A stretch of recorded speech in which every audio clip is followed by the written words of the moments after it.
So 2020 at APCC, as anywhere, was a challenging year. But it was a year when staff really, I think, stepped forward and demonstrated some exceptional dedication and professionalism and allowed us to keep functioning, not just functioning, but expanding our program area, expanding our influence, and being in more places more often perhaps than we ever have been before.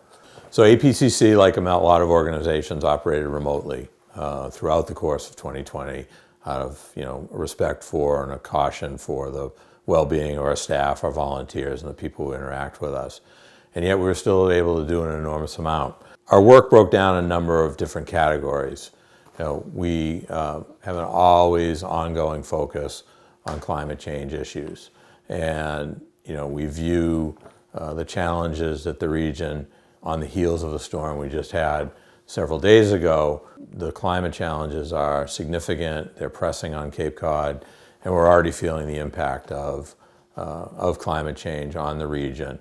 And so, we've been doing what we can to support the adoption of new legislation that will enable Massachusetts to respond more effectively, both in terms of lowering our greenhouse gas output, but also adapting to the changes that are already in the system and that we're already experiencing. We're particularly proud that in 2020 we not only talked the talk but walked the walk. With the generous support of the Turn Foundation, we were able to install solar on our building along with battery backup. We have not paid an electric bill since the solar system went live almost 18 months ago, and have contributed a net input of energy into the electric grid. And we see that as a harbinger of things to come if we're going to deal with this issue effectively. Water quality continues to be an emphasis for us in 2020, 2021, and in the years going forward. In 2020, we were able to release our second annual State of the Waters report. It's still up on our website. The update will be coming shortly before the end of this year. We were able to expand, even with the limited ability to use volunteers, we were able to expand our cyanobacteria program, which has really enabled us to begin to emphasize and highlight the importance of water quality in the freshwater environment to everything that people value about Cape Cod. And I would say that over the course of 2020, freshwater concerns became among our highest priorities in an area where we have invested an enormous amount of staff effort, time, and have engaged a broader swath of the population of Cape Cod in this particular issue than any issue that I think we've worked on in the past. It's not just the environment that people are concerned about on the cyanobacteria side, but also the public health aspect for both people and pets that has people really concerned. And so that's been an area where we focus a lot of our efforts and will continue to do so. In addition, our resource restoration program continued along strongly. We have a great staff that provides a range of services in the area of resource restoration. We work with towns as a partner. We work with other nonprofit organizations to help support the management of projects, the oversight of projects.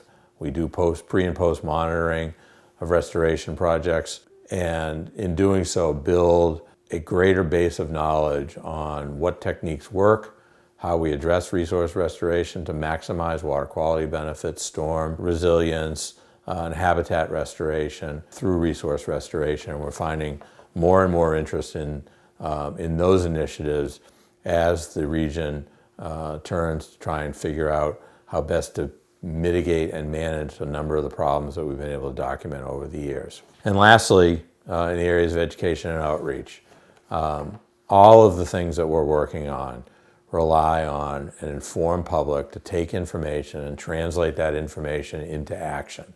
And our education and outreach programs direct action in a number of different ways. We provide good information to our membership on a routine basis through an enhanced website, through regular e-blasts, through various forms of social media that link not only information that's generated by APCC, but information that's leading edge, that's provided by other environmental organizations to our membership on a daily and weekly basis, and we're really proud of that. Secondly, we translate information into action by providing practical guidance to homeowners, land managers, on how their use of their own landscapes impacts native habitats, native species, pollinators in particular, upon whom we all rely for food production and a healthy ecosystem, and water quality. And you find, and we're really proud of this effort, greater information than ever provided before on how people can modify their own landscape to minimize their impact on the environment, and actually not just minimize the negatives, provide positives in terms of expanded habitat and a better quality environment for the species on which we rely. So really excited about how much information in 2020 we were able to get out there that people have begun to use. We hear about it all the time, that they either come by and see our living landscape as an example of what can be done and try to mirror those lessons in their own yards, or they're reading the information that's available to them on the web and making changes that are positive. So that has all been very gratifying. And lastly, I'd just like to be able to say that 2020 was a year in which we feel that APCC rose to the challenges as they presented themselves. Sometimes you look at the year and you can know that, yeah, we're going to spend time on climate change. Yes, we're going to spend time on water quality. But then other issues arise, and they require our attention.